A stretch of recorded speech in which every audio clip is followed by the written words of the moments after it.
안녕하세요, 여러분. 여러분과 함께 사회복지 법제론을 공부하게 된 임화영입니다.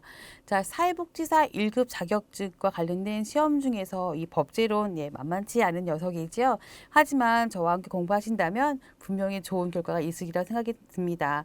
자, 법제론과 관련된 교재는 여러분도 아시다시피 기본서와 핵심 요약으로 나눠져 있죠. 그래서 우리가 한 권으로 보는 교재 해서 두꺼운 교재 있었잖아요. 같이 두 권으로 준비가 되어 있습니다. 자, 그런데 우리가 사회복지 법제로는 기본서와 핵심 요약 두 가지 모두 다 여러분들이 보시면서 자주 보면서 문제를 푸시는 것이 도움이 될 거라고 생각이 좀 들기도 해요. 그래서 보면은 자, 우리 교재에 대한 부분을 먼저 조금 설명을 좀 드리자고 한다면 사회복지법제론의 기본서를 중심으로 해서 교재에 대한 얘기를 좀 해보도록 할게요. 사회복지법제의 총론이라던가 또 사회보장 및 사회복지 관련 사업의 법률, 사회보험법, 공공부조법, 사회서비스법 이렇게 총 5가지 챕터로 나뉘어져 있습니다. 자, 이런 각 챕터에서의 내용들을 조금 보겠는데요. 각 챕터에서의 내용을 보면서 또 시험의 출제 경향들도 함께 이야기를 해보도록 하겠습니다. 자, 먼저 우리가 사회복지법제에서 첫 번째로 봤을 때는 총론에 대한 부분인데요. 사실은 사회복지법제론에서의 총론에 대한 부분은 시험 문제에 그렇게 비중이 높게 나오는 부분은 아닙니다. 그럼에도 불구하고 다른 각 법에 영향을 주고 있는 내용들이 있기 때문에 이 부분에 대해서 준비가 조금 철저하게 되어 있다고 한다면 여러분들이 뒤에 부분을 공부하실 때 조금 도움이 되실 것 같아요. 그런데 이제 법제론에서 이런 총론과 관련된 부분들 중에서는 역사와 관련이 되어서 사회복지법이 제정되어 있는 정확한 연도, 재정과 관련된 올바른 재정 연도를 묻는 문제라던가 또 사회권적 기본권과 관련된 헌법에 대한 문제, 또 법령의 제정에 관련된 헌법에 대한 문제, 이런 문제들이 단골로 출제되고 있습니다. 그래서 일본 총론과 관련된 문제에서는 한 세네 문제 정도가 출제된다고 보시면 되겠는데요. 이 세네 문제가 거의 고정적으로 단골적으로 나오고 있는 문제가 있기 때문에 역사에서 재정을 묻는 문제, 또 우리가 법원, 사회복지법의 법원에서 이 헌법과 각 개별법이 어떻게 연결이 되어 있는지, 개별법에서 이 헌법의 내용을 어떻게 규정하고 있는지 이런 내용들을 연결시켜서 보시는 문제들이 자주 출제되고 있기 때문에 이런 내용들을 중점적으로 여러분들이 보시면서 공부를 하시면 될 것 같아요. 자, 다음으로 두 번째는 사회보장기본법, 또 사회복지사업법, 또 사회보장급여법, 그렇죠? 세 가지 법으로 나눠져 있는 두 번째 그런 분류를 좀 보겠는데요. 이 챕터에서는 한 7문제에서 10문제 정도가 꾸준히 출제되고 있는 모습을 보이고 있습니다.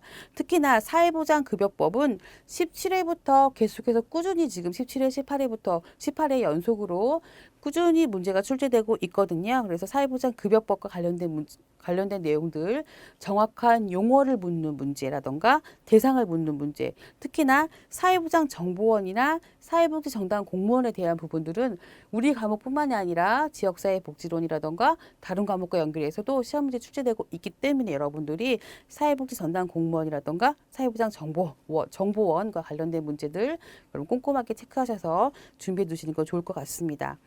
세 번째로는 공공부조법이라던가 사회보험법, 또 사회서비스법의 그런 영역이 될 수가 있겠죠. 그래서 세 번째는 이런 세 가지 영역에서 내용을 보겠는데요. 자, 공공부조법이나 사회보험법, 또 사회서비스법 요 세 가지 파트에서는 적어도 한 법당 네 문제에서 5문제, 적게는 한 3문제에서부터 많게는 7문제까지도 나오는 그런 경향을 보이고 있습니다. 그래서 여러분들이 공공부조법이라던가 또 사회보험법, 사회서비스법과 해당되는 각각의 법들이 있었죠. 그래서 뭐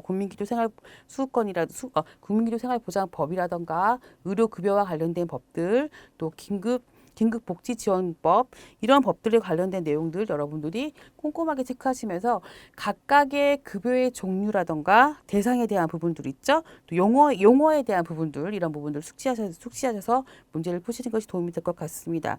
자, 사회보험법과 관련된 것은 당연히 대상의 선정 기준이라던가 대상이 되지 않는 기준, 그렇죠? 그 다음에 급여와 관련된 내용들, 각각의 보험에서의 급여와 관련된 내용들, 이런 것들, 또 관리의 주체와 관련된 내용, 내용들, 이런 내용들도 여러분들이 체크하시면서 공부하시면 도움이 되실 것 같아요. 자, 사회서비스법에서는 강론이 있었죠. 이 강론 중에 아동이라던가 노인, 장애인과 관련된 문제는 당연히 여기에서 한 챕터당 어떤 경우에는 5문제, 6문제도 나오는 경우가 있거든요. 그래서 여러분들이 아동, 노인, 장애인과 관련된 내용도, 장애인법과 관련된 내용, 또 최근에는 성폭력 방지법이라던가 가정폭력 방지법도 한부모 가정지원법, 다문화 가정지원법에서도 각각 한두 문제 정도 시험지에 나오고 있습니다. 그래서 여러분들이 이 챕터에 대해서도 공부를 하시면 도움이 되실 것 같습니다. 자, 강의의 방법에는요, 제가 3교시 세 과목을 모두 다 진행을 하고 있잖아요. 세 과목과 다른 두 과목과 비슷합니다. 교재 내용을 중심으로, 최대한 교재 내용을 중심으로 할 거고요. 또 순서도, 강의의 편의상 꼭 바꿔야 될 내용이 아니라고 한다면 대부분의 순서는 교재 내용을 중심으로 해서 여러분과 함께 공부해 보도록 하겠습니다.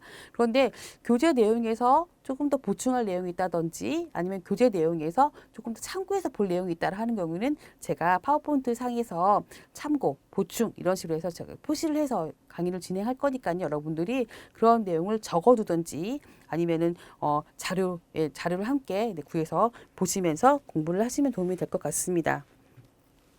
최대한 여러분의 진도하고 맞추도록 노력을 할 테니까요. 여러분도 저를 믿고 사회복지법제론 시험에 준비하시면은 반드시 좋은 합격의 기쁜 소식이 함께 하실 거라고 생각이 듭니다. 자, 이번부터 여러분과 함께 수업을 진행하도록 하겠습니다. 수고 많이 하셨습니다.